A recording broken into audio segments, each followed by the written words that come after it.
For our COBT viewers and listeners, it's Maynard, Jeff, and Mike here with one of our dear friends, Dan Yergin.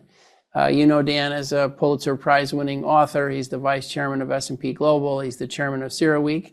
He's written the prize. He's written the new map.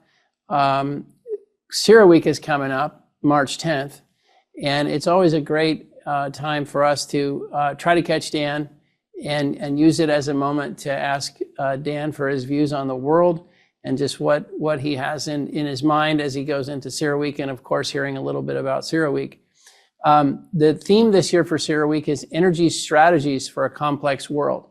And if you've looked at the agenda, you can see there's many of the various aspects of energy are highlighted that kind of point to this, the issue of complexity and how to manage.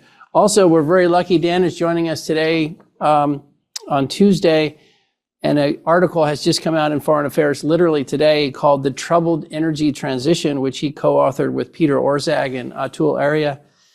Dan, you know, we don't have to say it. We're delighted to have you. This for us, what could be more fun than getting to visit with Dan Yergin? Well, thank you, Maynard. Glad to be with you all, and glad to be on COBT. Well, we're always happy to have you. Mike, before we jump in with Dan and talk about the complexity of energy in today's world and how to manage it, what would you tell us about the markets? Maynard, I probably want to keep it really short and sweet here because Dan's on today and he's just full of knowledge. I'd say the market's really focused on one thing right now, and that's NVIDIA's earnings after the close on Wednesday. If you've seen just this week, some of the news that's moved stocks is Microsoft potentially looking to basically close, shutter some leases on some data centers, and that's got some of these IPPs down 6, 7, 8%. So clearly AI, the AI theme, the electricity theme is one of the big themes in the market. And so anything that happens there is really kind of amplified. So we're going to find out what that means Wednesday afternoon. And so volatility on Thursday is going to be amped up in the broader markets, depending on what NVIDIA says about the future electricity demand. The second thing I'd say is crude oil. Crude oil has been weak here over the last week or so. We're off about $3 or $4 a barrel. We're roughly around $69 a barrel. And that's that's because of U.S. inventory is growing. That's because of optimism. There might be a end to the Ukraine war. It's just a lot of stuff right now. And so, crude oil has really kind of sunk down towards the lower end of its recent trading range. Nothing to get overly concerned about, because on the positive thing, some people are saying that the April production increases that OPEC was looking to put in place, that might be delayed. So a lot of different moving around there. And the third thing would just be broader equity markets. Tomorrow, broader equity markets, I mean energy equity markets. And what we're going to have, it's tomorrow, BP is going to be hosting their Capital Markets Day. Very, very highly anticipated. They've said they want to do a fundamental reset to their strategy. We'll find out tomorrow what happens. I think a lot of people want them to basically get out of the renewables business altogether.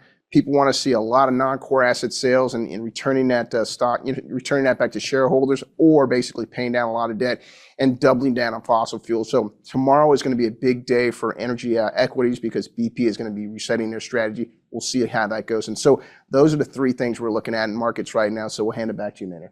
Maybe I could jump in one place, Dan, just to get us going. I feel like, in our world, if you watch the screen, if you talk to your friends, if you're in a dinner conversation, inevitably, it seems like the conversation goes to, wow, what are we trying to do in Ukraine? And what is happening with Russia? And can you believe, Macron said or did this? Or, these moving pieces geopolitically are dizzying to keep up with. And of course, we have a new president who does many things in the course of the day.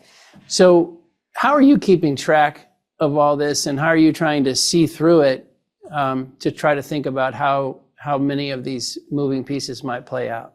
I think it's, Maynard, at the end of the day, or the beginning of the day, or the middle of the day, there are a lot of moving pieces that so much is being rewritten about the federal government, about international relations, foreign policy, the size of the federal government, what agencies do. So one of the things we've found is that people from other countries who are coming to CERAWeek are saying to us, can you make it more US-centric this year so we can better understand what's actually happening? Well, speaking of the U.S., I know one of the things that'll happen at this year's CERAWeek that's very interesting is you obviously have a new administration, but that means new energy leadership. So you'll have Chris Wright, you'll have Doug Burgum, you'll have everybody will be wanting to talk about. We have the new head of the Federal Energy Regulatory Commission. There you go. So it really will be to understand, and obviously there's a whole different agenda on energy going forward. It's 180, well, not 180 degree, but it's a big shift from where we were on January 19th. Do you think, though, Dan, and I feel like your paper in Foreign Affairs, it speaks to this already. This comes up with us, which is a lot of these changes in thinking were underway, well into last year. People were, I would say, there was a sobering going on around a lot of the key aspects of what was the energy transition, sort of, circa 2021.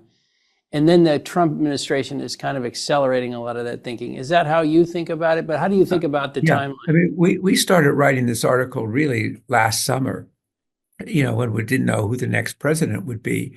But it really reflected that we'd had enough experience since COVID to say, well, what's actually happening as opposed to what's happening when people draw graphs and do scenarios. And it's a different picture. And so that's this Foreign Affairs article. It's called The Troubled Energy Transition. And by the way, it's available outside the paywall on the Foreign Affairs website for anybody who wants to read it. And it really reflects 6 or 7 months of discussion, and even farther going back to a whole series of sessions and dialogues that we had in the developing world. And it was a recognition that, that this notion of a linear energy transition just was not going to happen. That was not the way it was unfolding. And we go through about 7 different reasons, which really kind of make a more realistic appraisal and why we say the energy transition will be multidimensional. It'll unfold in different regions, in different ways, at different paces, with different mixes of technologies, and very definitely with different priorities. And so we can go through those reasons because I think they really kind of explain a lot of what's happening across the energy spectrum. Maybe one of those reasons we could dwell on for a minute is the sort of competition amongst nations, the geopolitics of this, the national security of this. That's a very it's been heightened since Trump took over. What would you say about that piece in particular? I think that what was clear to us is that the kind of conventional thinking about the energy transition was clashing with something else, which is the geopolitical reality of great power competition with China, because China. The energy position of the United States is really quite extraordinary. It may be taken for granted, but it's quite extraordinary to have the U.S. by far the world's largest oil producer, gas producer, leading exporter of LNG. Tell me, Maynard, would anybody in 2008, less than 2 decades ago, have thought that was possible? That's happened. But in terms of renewables, who is has the grip on producing solar panels? It's dominated by China. EVs, dominated by China. Mineral processing, dominated by China. So you go down that list and you see that kind of where the energy transition in people's minds was moving, was colliding with this other reality. And so in the last administration, not this administration, you had Joe Biden putting 100% tariffs on EVs. And you have in Europe, particularly in Germany, it's 6s and 7s, what to do about China. Because on the one hand, their automakers were making a significant part of their profits in China. On the other hand, the automobile industry is the key industry in Germany, and Germany is, worried about an onslaught of inexpensive EVs from China. And then you have the EU, which is locked into policies that just are really, in some ways, some of them are just devoid from reality. Pushing, saying that all, after 2035, you can't sell any cars except EVs. I mean, look at the vote in Germany telling you that there are big problems and that the regulatory machinery of the EU is out of touch with really the nature of what's happening in terms of energy. You now have the president of the EU talking about competitiveness. They never talked about competitiveness a year ago, but it's a recognition that, or beginning to recognition, but they have to look at their own policies if they want to actually address it. So there's, that's just one of the areas. The other one, it's certainly the return of energy security, but another one that really jumps out at us is a north-south divide. And by that, Maynard, what I mean is the developed versus developing nations. And we do a conference called Energy Asia. We'll do it again next June in Malaysia. And at the last one, the Prime Minister of Malaysia said, we have climate objectives, but we're not going to take the objectives that are set in Northwest Europe and North America, because we have to worry about economic growth. We have to worry about reducing poverty. We have to worry about improving health. And, the number that kind of drives home the difference is 3 billion people in the world each year use less electricity than one American refrigerator. And so the South has very different needs. And for instance, Africa, which in not so many years will have a quarter of the world's population, unless they have economic growth, we're going to have a bigger migration problem. And they're not going to have economic growth unless they have access to energy. So these are the reasons that the notion of just looking at energy transition in a little vacuum by itself just doesn't accord with what's happening in the world for what you pointed to, the geopolitical reasons, or development reasons for the 6 or 6.5 billion people who live, or 7 billion people who live in the developing world. Do you have a view, Dan, as to kind of how the world, I think most people have this, plus or minus analogy, which is the pendulum swung too far in the direction of decarbonization being the primary goal of maybe Western governments or society, and now it's coming back towards remembering everything else that is very important as well. If that's a correct analogy, do you have a theory as to why the world swung as hard as it did for a few years in that direction? Like, why? It's amazing society can do like that. It is, it's the power of ideas, I think, and that there wasn't much of a offset. And I think a lot of it is because a lot of thinking was formed during COVID. The famous IEA net zero scenario that came out in May 2021. So I think actually it's partly the result of COVID, partly the voice of the developing world not being heard, and partly that realities come back. What we point out in the article is last year was the biggest growth in wind and solar, the highest levels ever, also the highest levels of oil and coal, and it would have been natural gas except for what's happening in Europe. So that's why we say it's really what we're talking about is energy addition.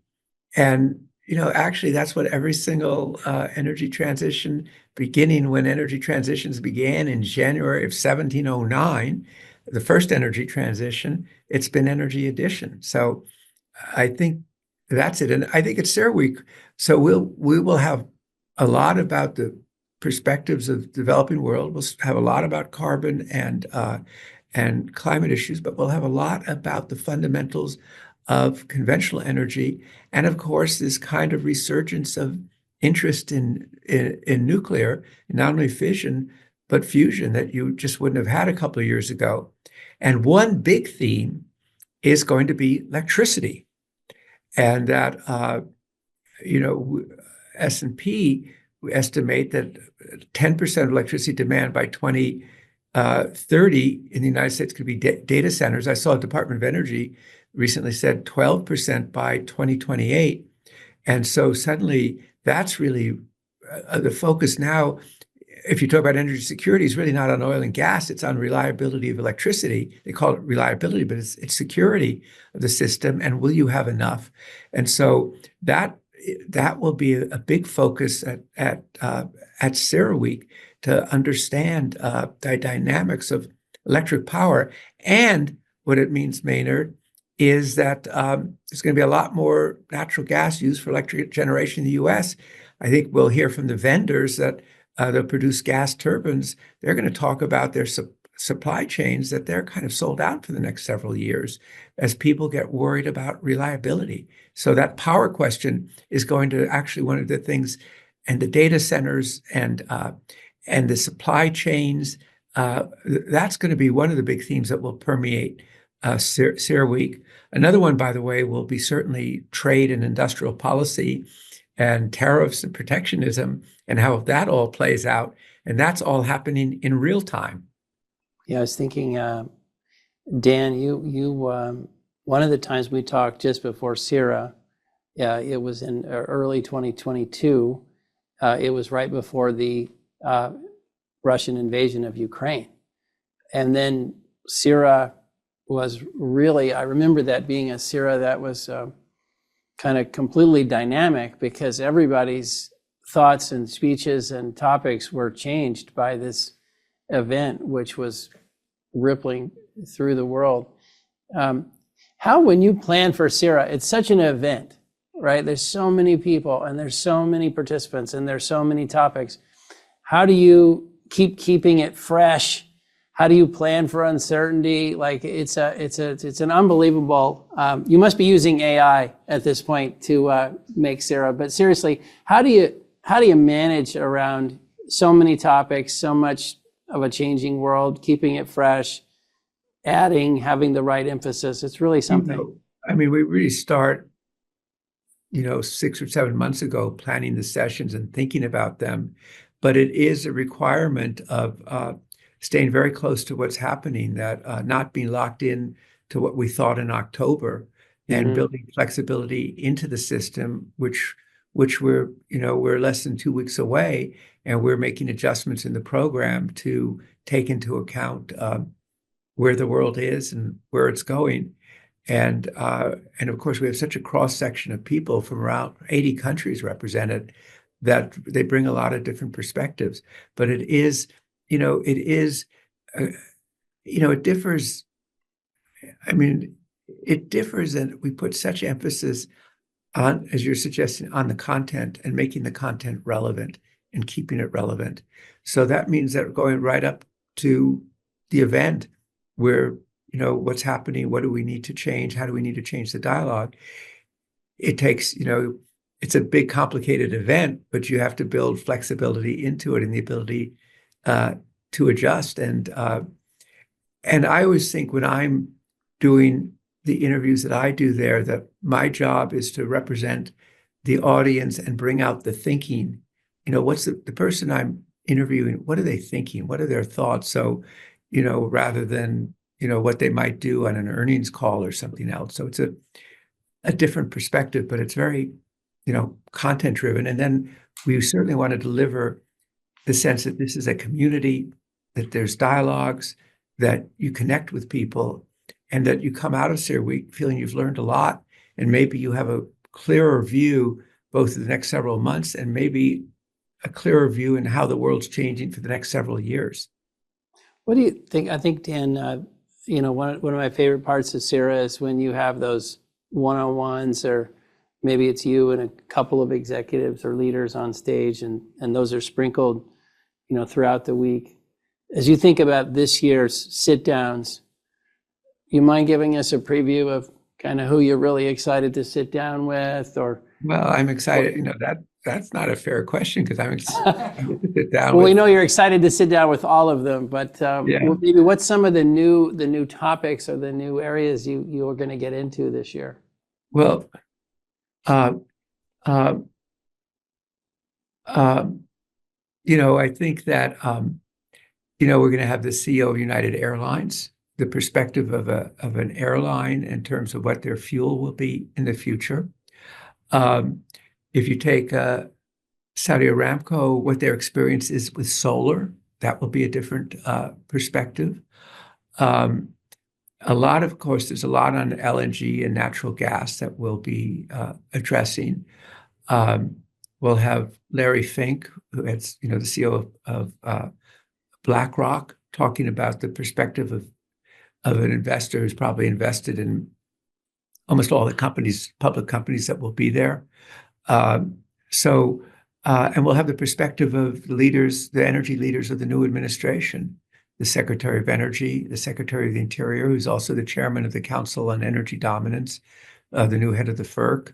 So I think what their perspectives will be very important.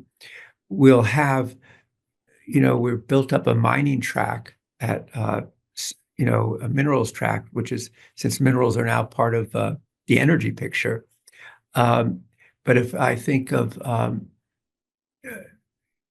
those are, just some of the things. If I think about, it'd be very interesting to have the head of one of the largest power companies with the president of Google talking about how does suddenly the hyperscalers have become such an important player in electric power. So I think there sort of will be unexpected and new combinations that you wouldn't have thought of before. So those are just some of the things that I could go through, a list. And I would say, for me, the total preparation time for an interview is, maybe a 20-minute interview, but it's probably 8 to 10 hours altogether in preparation. We know it's a ton. Well, it comes out when you watch it, how informed you are and how at ease the guests are, because they know you're just trying to pull out some of that thinking. I guess one question for you, and I think about, you were talking about your foreign affairs article and how things changed. One of the things that changed is people's perception of oil and gas, both in terms of, is it a good investment, but also in terms of like how those leaders are talking in public. I happened to listen this weekend to Darren Woods talking in an interview, and he was asked, well, why are you have this lawsuit in California? And he went through the reasons why, but then one of them was they maligned our people. They maligned our reputation. And so I'm just curious, as you think about the super majors, the big national oil companies, the really big oil and gas companies around the world, they've improved their economics. They've examined a lot of other non-oil and gas investments, and they seem to speak with a little more confidence, or, they're more assertive, perhaps. Do you think they've played a role in being constructive around how we think about the energy transition? How do you think about them? Well, I think it's very important for all the major players, including those companies, to engage in the dialogue and do it in a factual way in terms of understanding where the world is. That, the world is 80% hydrocarbons. That shifts very slightly from one year to the next. And so I think maybe there is more confidence, and you see them, I think, in response to investors, at least some of the companies, shifting their investment back towards, the industry from which they came, rather, and still, as one company reducing its energy transition investment, still maintaining it, but cutting it from where it was. So I think there's more confidence there. And I think there's, recognition of importance. I mean, if we can take one industry that shows that, it's natural gas and LNG.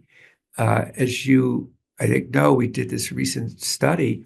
It came out the same day as the DOE study last December, by coincidence, talking that people don't understand the scale of an industry, that the LNG industry, we read about it, but people don't think, well, what's its impact? And I had been writing an article last summer for a Hoover Institution paper, and I wanted to find what's the economic impact of LNG, and it turned out there wasn't anything out there on it. So we ended up doing a study with the US Chamber of Commerce, and you're talking about hundreds of thousands of jobs in the US, and 43% of the jobs, I think, is the number, is not in the states where you actually export LNG or produce natural gas. It's across the country. And the scale of the US LNG industry, this is really dramatic. There's a lot of attention about semiconductor exports and controls and everything. The value of US LNG exports is half of all the semiconductor exports. It's greater value than all of the soybean exports, which is another issue that I'm sure is going to come up in trade controversies with the Chinese. And my favorite one, the value is double all the value of Hollywood films, television, all the entertainment that the US exports. And I think that kind of thing of seeing things in comparative scale tells you these are important industries, and there are other countries that would be thrilled to have the position that the United States has. China imports 75% of its oil. You can be sure that China would be thrilled to be essentially self-sufficient, what the United States is. Yeah, Dan, I had to go back and look at last year when we hosted you on our program, and in the title of the COBT back then was "We have to be prepared to be surprised." The theme of the CERA conference this year is energy strategies for a complex world. I think most of our viewers know that BP has a capital markets day tomorrow. Most expect them to do a fundamental reset of their strategy. Some want them to get out of renewables altogether, double down on fossil fuels, et cetera, et cetera. We don't have to talk about that. I guess my question would be, what do we need to be prepared to be surprised about this year? Well, of course, being prepared for surprises is a challenging thing. I think how we're seeing a rearrangement of the international order from what it's been. I think that's something, and we're going to see that we don't know the consequences of all the changes that are occurring in Washington. So I think those are two things. On the technology, one thing, we wouldn't have had fusion in the executive conference. It would have been in the Agora, the technology. Fusion is going to have a notable role in the conference this year. That tells you how things are changing. Things are going through a lot of changes now, and sometimes when you're in the middle of it, it's hard to recognize just how much is changing and how fast it's changing. Everybody's aware that by the time CERAWeek occurs, the Trump administration will have been in office for about 6 weeks. Maybe it'll be 7 weeks, and already so much has happened. So just expect a lot more to happen. So those are some of the things where, in a sense, we're living through the surprises rather than waiting and trying to anticipate the surprises.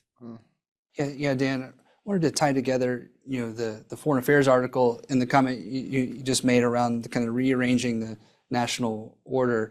The points you guys make in the article just around energy decisions being made locally, and every country is going to be on its own on pace. Really makes sense. But some of the loudest voices in the room continue to be from the developed world, and some of those places are seeing their importance to the economic discussion diminished by those choices. So what do you think ultimately resonates most with those decision makers to bring more balance to their energy discussion? You mentioned numbers earlier. Is it numbers? Is it corporate leaders? I saw Jamie Dimon speaking. He's been vocal about his views on energy, but I saw something again yesterday. Is it those leaders? Is it their voters? Is it numbers? It doesn't seem to be numbers, and so I'm just curious what you think about. I think I would pay attention to the results of elections in Europe. You have what's been described as greenlash instead of backlash, greenlash. If you look at the totals in some of those elections, and it suggests that there's a gap between some of the speed with which policies are being imposed, and the populace isn't on board. Part of the populace isn't on board. Part of the populace is very on board and very fervent about it, but part of it is fervent against it too. And I think that wasn't taken really into consideration. So I think, as they say, elections matter, and they matter in Europe. I think Europe is going to particularly, I was at Davos this year, and I was really, AI was a big theme.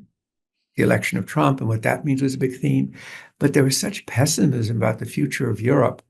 And I think Europe has to the countries have to relook at their regulatory system and make sure it's in balance in terms of also, the economic health of the countries.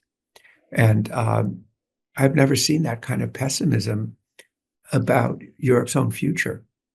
I was thinking, Dan, we feel the same way. Last week we did a COBT on the German election with a couple of thoughtful German thinkers, and it's striking what has gone on in Europe.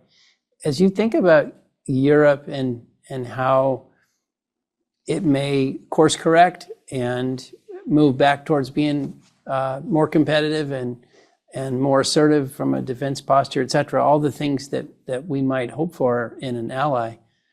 Do you see particular leaders or particular reasons why you think that could happen? I think all of us are wondering, has Europe waited too long to try to hit the reset button on some of their policies, or maybe they're in too deep? What's your thought on what the scenario where Europe rallies? How do you see that happening? Well, I think it would really take a rethink. I heard a CEO of a European company the other day saying, really, the EU has no fiscal authority, it just has regulatory authority, and therefore it regulates because that's what its machinery is set up to do, and it micro-regulates. I think it really will depend upon the national governments. I think Prime Minister Meloni has emerged really, as up till now, the strongest figure in Europe. We'll see whether Chancellor Merz, how he asserts himself, and can he put together a coalition that can address the changes that need to be made. Certainly, the Europeans are coming to the recognition that they're going to have to spend more on defense, and that's, that message is really hitting them. And we see Britain has just announced its biggest increase in defense spending in a long time. And how this new world plays out, and what what's going to be the role of Putin, how the war in Ukraine ends, those will be very, very determinant. But that's why I say the end. We had this post-Cold War world for about 30 years of confidence about globalization, and it's a world that's moved more towards, fragmentation and nationalism. Call it in some cases protectionism, but it's not the world that we'd had for the last 30 years, where you had supply chains that were very international.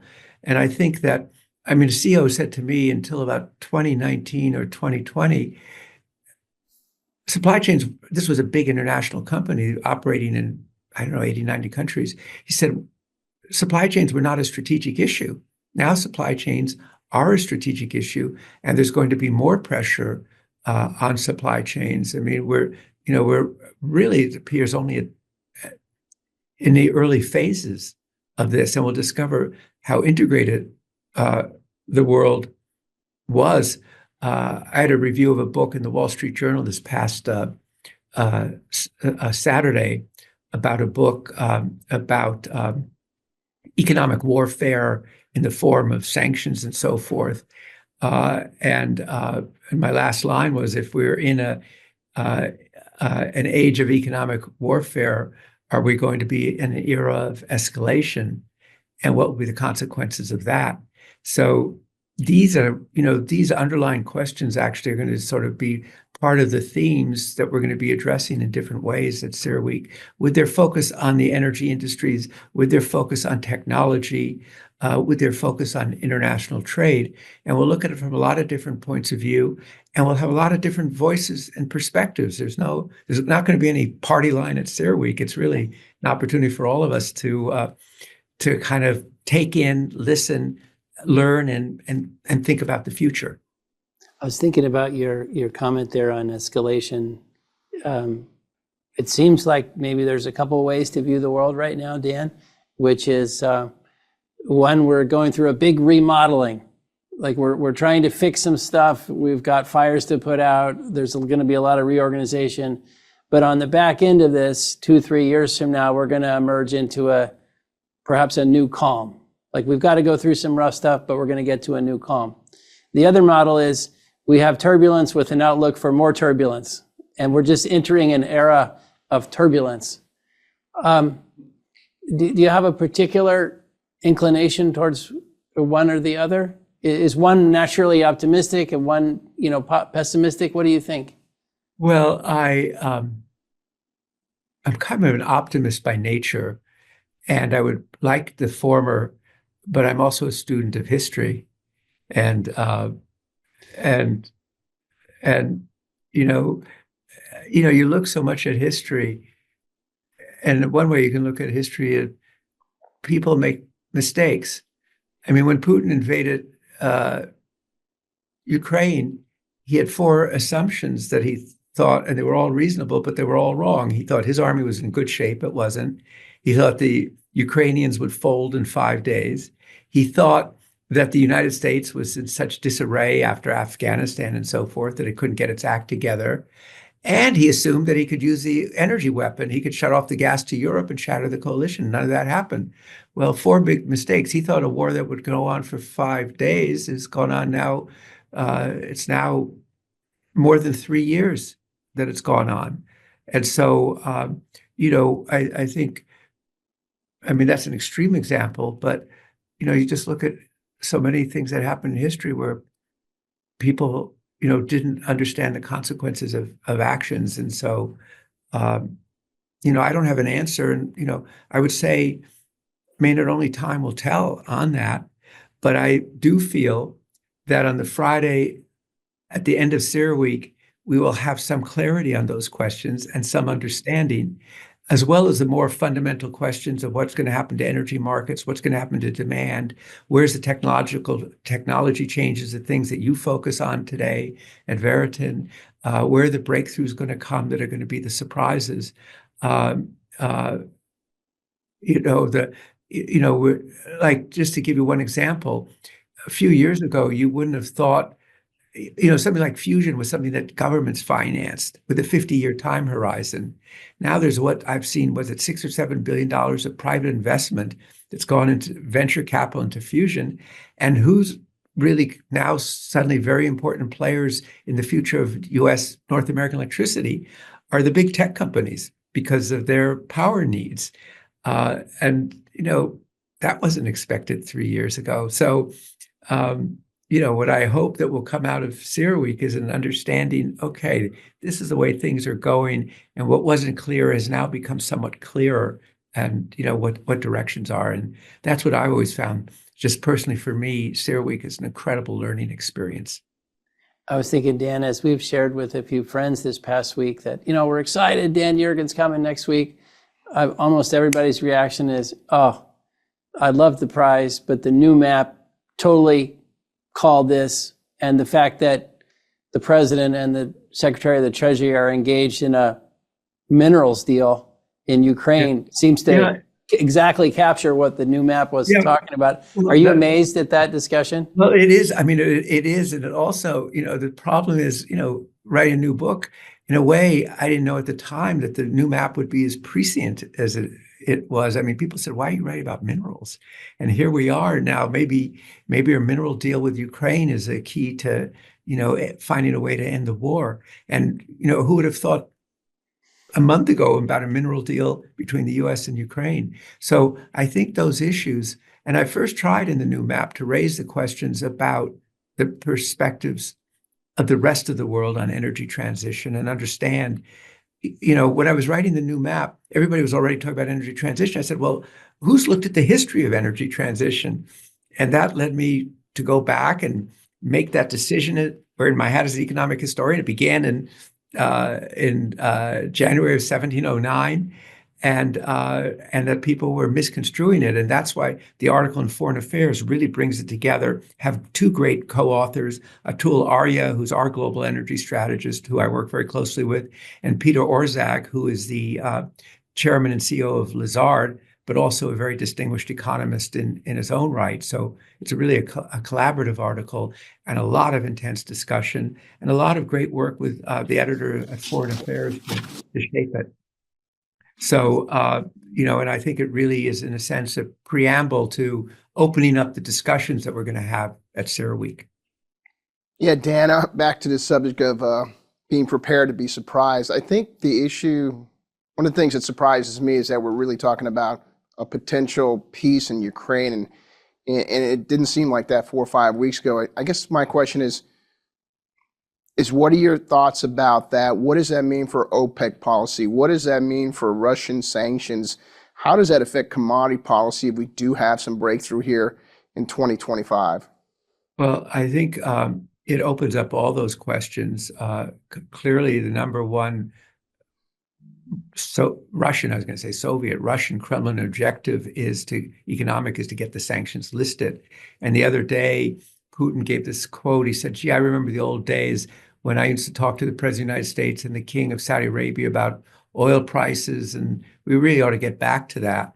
I mean, so that's his goal. The Europeans have sanctions too. I don't think the Europeans would ever go back to the degree of dependence they had on Russian gas. I think the administration would still like to see the Europeans buying a lot of LNG. So I think that's an open question of how that would develop. There's a question of reparations. There are a whole host of things, but certainly the table has been reset. And I think by the time we get to CERAWeek, maybe we'll have even more clarity on it. But who thought that a war that could have casualties that ran into the millions could be unfolding in Europe in the middle, in the third decade of the 21st century? And yet that's happened. And but I think for commodity markets, there are many, but also keep in mind the administration wants maximum pressure on Iran, and that's 1.5 million barrels a day of exports. But to make that work, you have to work with the Chinese. So, you know what? It's complicated. Well, Dan, why don't we just wrap up by saying again, look, thank you so much for joining us. We appreciate you. We're looking forward to CERAWeek. We'll attach the link to the Foreign Affairs article so people can see it, as well as the LNG piece. And thank you again. Look forward to seeing you in Houston in a couple of weeks. Good. Well, thank you. And very glad to be part of this discussion and to be able to share views with the COBT audience. So all the best and see you in a couple of weeks. Thanks, Dan. Thanks, everybody.